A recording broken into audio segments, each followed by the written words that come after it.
Assalamualaikum warahmatullahi wabarakatuh. Halo guys, kembali lagi bersama saya Melda Ananda dengan NIM 221340162. Nah, ini tuh udah learning journal pertemuan ke-6. Di pertemuan ke-6 ini yang presentasi adalah kelompok 4, yaitu kelompok saya sendiri. Nah, kelompok saya itu membahas tentang ragam gaya dan tema dalam menyampaikan film dokumenter. Nah, di sini tuh saya akan menjelaskan kembali ya mengenai materi di atas gitu. Nah, jadi yang pertama itu ada gaya-gaya dokumenter. Gaya dokumenter terdiri dari 4, yaitu gaya ekspositori, direct cinema, gaya observasional, participatory, dan dokumenter puitis dan dokumenter reflektif. Nah, yang pertama ini ada gaya dokumenter ekspositori. Direct cinema merupakan sebuah pendekatan dalam pembuatan film dokumenter yang menggabungkan dua elemen utama, yaitu eksposisi, penjelasan, dan pengamatan langsung atau direct cinema. Nah, pendekatan ini itu bertujuan untuk menyajikan informasi secara jelas dan juga sambil tetap memberikan nuansa realitas yang kuat melalui pengambilan gambar langsung. Nah, jadinya tuh lebih singkatnya itu gaya dokumenter expository direct cinema ini adalah sebuah pendekatan yang efektif gitu, yang menyampaikan informasi yang kompleks dengan cara yang menarik dan mudah dipahami gitu. Nah, dengan menggabungkan kekuatan dari kedua elemen ini itu, pembuat film dapat menciptakan karya yang informatif, menghibur, dan juga bermakna. Nah, contoh film dari gaya ini tuh ada Strange and Then in Bali pada tahun 1952 direkam oleh Margaret dan Gregory Bateson. Yang kedua itu ada gaya dokumenter observasional, participatory. Nah, adalah sebuah pendekatan dalam pembuatan film dokumenter yang menggabungkan dua teknik utama, yaitu observasional dan participatory.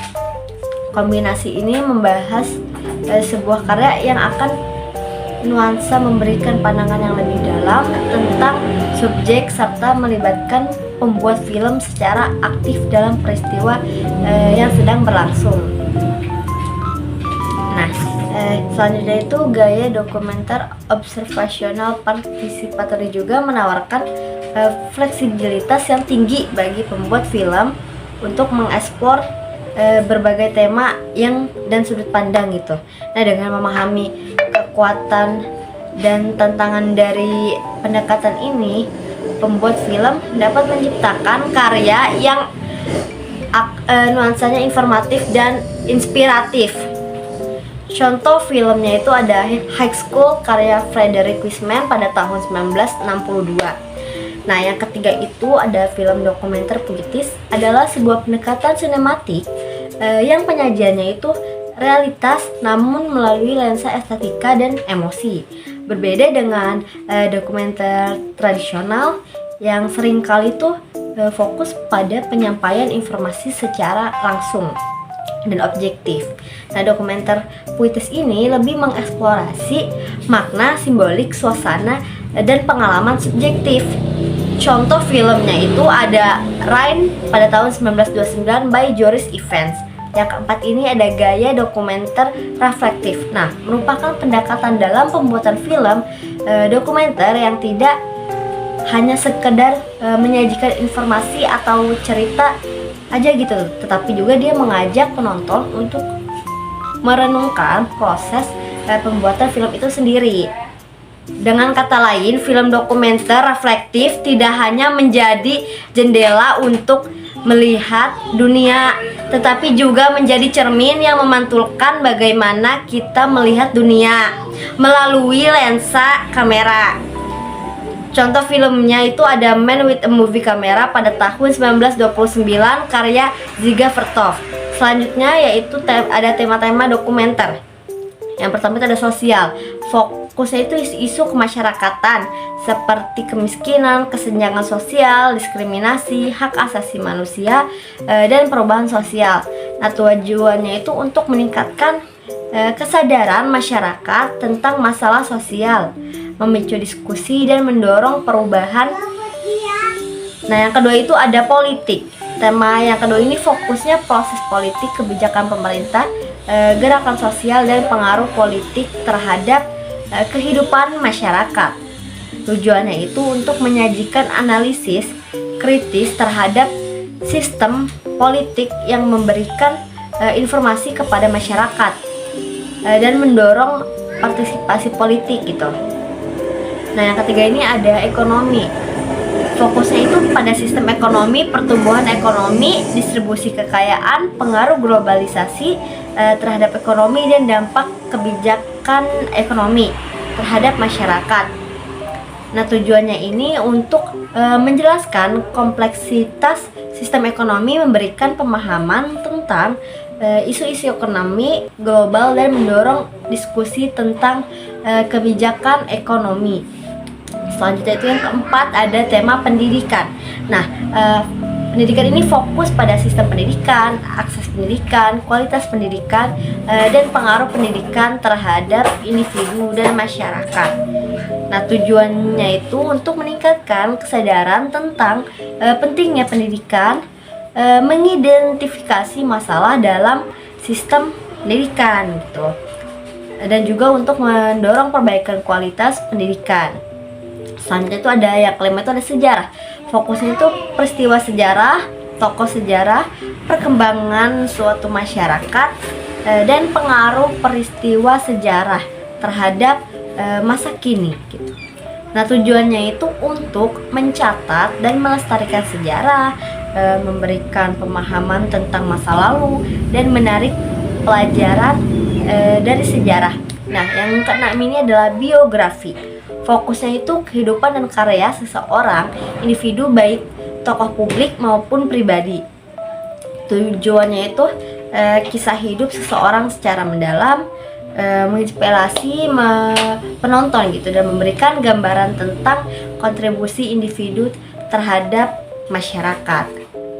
Nah, yang terakhir itu ada alam. Alam ini fokusnya kehidupan alam, lingkungan alam, perubahan iklim, konservasi alam, dan interaksi manusia dengan alam. Nah, tujuannya ini untuk meningkatkan kesadaran tentang pentingnya menjaga lingkungan, menginspirasi penonton untuk peduli terhadap alam, dan mendorong tindakan konservasi gitu. Nah, dalam diskusi kelas ini juga terdapat beberapa pertanyaan. Nah, salah satunya itu, apa tujuan dari direksi nama? Jadi, direksi nama itu secara singkatnya adalah tujuannya untuk menangkap realitas secara objektif dan menyajikan kepada penonton dengan cara yang paling otentik gitu. Dengan demikian, si penonton dapat membentuk opini sendiri dan mendapatkan pengalaman yang lebih mendalam tentang dunia di sekitar mereka gitu. Nah, selain itu juga ada beberapa revisi yang diberikan Pak Adi kepada kelompok 4, yaitu kelompok kami. Nah, revisinya ini berupa judul makalah yang kurang menggambarkan isi materi dan penggunaan kata narasi yang tidak tepat. Latar belakang harus menggunakan penyesuaian rumusan masalah dan memberikan potongan foto filmnya gitu. Nah, resensi yang kelompok kami ambil yaitu film Keluarga Cemara, dimana film ini tuh adaptasi dari cerita bersambung yang dimuat di majalah Hai dan kemudian menjadi novel berseri karya Arswendo Atmowiloto. Nah, dan juga dijadikan sinetron berjudul yang sama, kemudian dijadikanlah sebuah film. Nah, film Keluarga Cemara ini bercerita tentang perjalanan sebuah keluarga kecil yang harus menghadapi perubahan drastis dalam kehidupan mereka gitu. Abah yang diperankan oleh Ringo dan emak yang diperankan oleh Nirina Zubir, dan kedua anak mereka, Eis yang diperankan Zara dan Ara yang diperankan oleh Widuri, harus pindah ke desa setelah Abah mengalami kebangkrutan dan kehilangan rumah serta harta benda mereka gitu. Nah, berpindah ke tempat baru yang jauh dari hiruk-pikuk kota besar, keluarga Cemara memulai hidup sederhana di rumah peninggalan keluarga Abah di sebuah desa kecil gitu. Nah, meskipun kehidupan di desa jauh dari kata nyaman dan ideal, keluarga ini tuh tetap berusaha untuk bersatu dan bangkit dari keterpurukan mereka.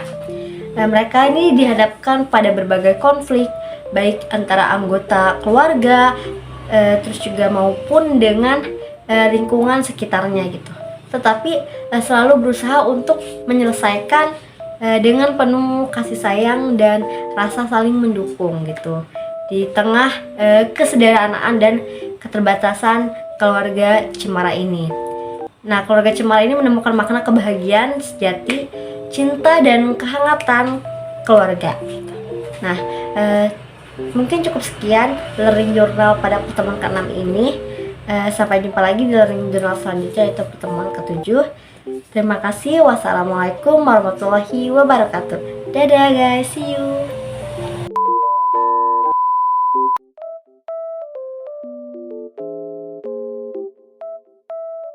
Berikut ini adalah trailer filmnya. Pohon gak penting. Kan nama Ara sendiri kan diambilnya dari pohon cemara. Dah, ini Ara. Ini Teteh.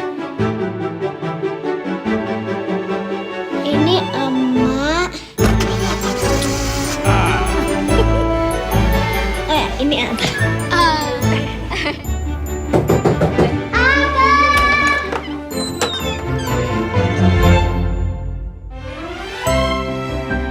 Ais, Ara, liburan sekolah yang sekarang, kita liburannya di tempat Aki ya.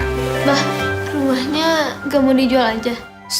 Ini warisan dari Akin ini untuk Abah. Gak ada sinyal di sini, Mak.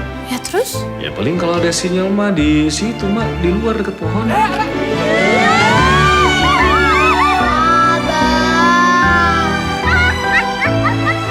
Anak-anak kapan dikasih tahu?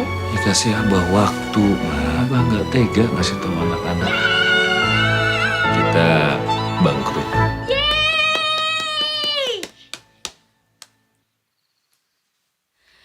Harta yang paling berharga. Jadi kita bakalan di sini selamanya. Emangnya benar keluarga kamu teh jatuh miskin?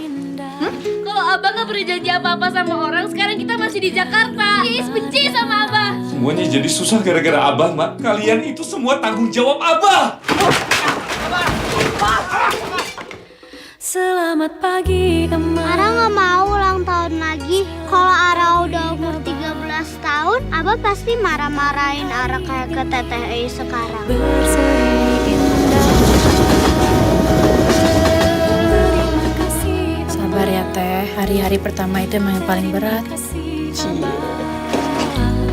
Untuk tampil perkasa bagi kami putra-putri yang siap berbakti.